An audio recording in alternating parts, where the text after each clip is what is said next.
श्रीमद्भगवद्गीतै अद एकादशोऽध्यायः विश्वरूपदर्शनयोगम्। अर्जुन उवाच मदनुग्रहाय परमं कुख्यमध्यात्मसंहितं यद्वयोक्तं वचस्तेन मोहोऽयं विगतो मम भवाभ्ययौ हि भूतानां श्रुतो विस्तरचो मया ध्वत्तकमलपत्राक्ष माहात्म्यमभिचाव्ययम् एवमेतत्यदा तत्त्वम् आत्मानं परमेश्वर द्रष्टुमिच्छामि ते रूपम् ऐश्वरं पुरुषोत्तम मन्यसे यदि तच्छक्यं मया द्रष्टुमिति प्रभो योगेश्वर ततो मे त्वं दर्शयात्मानमव्ययम्। श्रीभगवानुवाच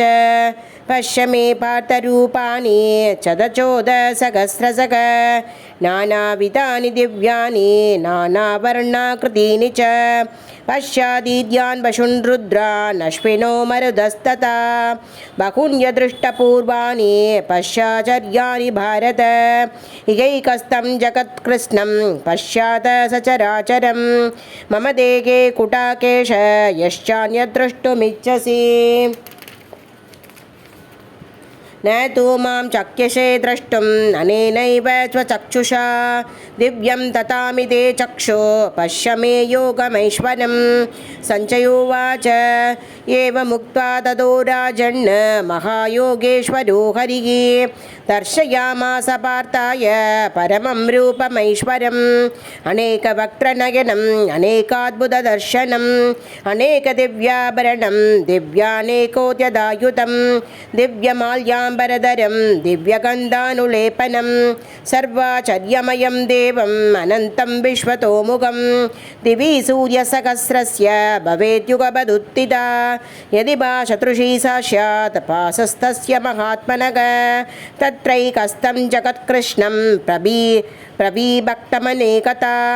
अवश्यद्देवदेवस्य शरीरे पाण्डवस्तथा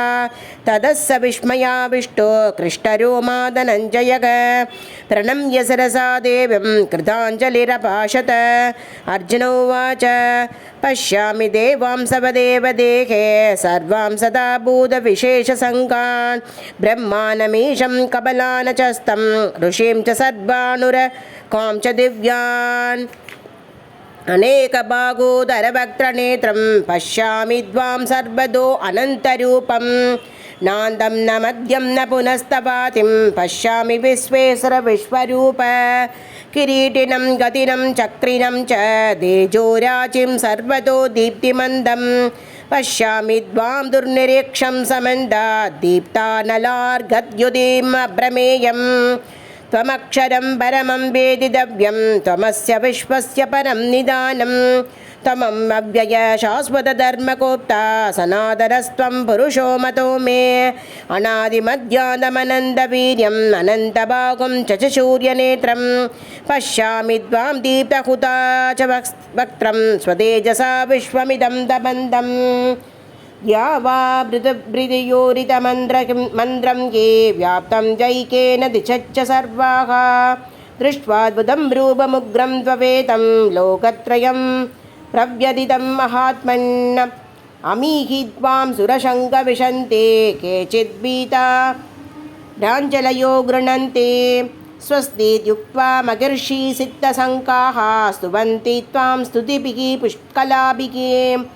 रुद्रादित्या वशवो ये च साध्या विश्वेस्मिनौ मरुदच्छोऽस्मवाच गन्धर्वयक्षासुरसिद्धशङ्का वीक्षन्ते त्वां विस्मिताश्चैव सर्वे रूपं महत्ते बहुवक्त्रनेत्रं महाबाहु बहुबाहुरूपातं बहूतरं बाहुदंश्राकरालं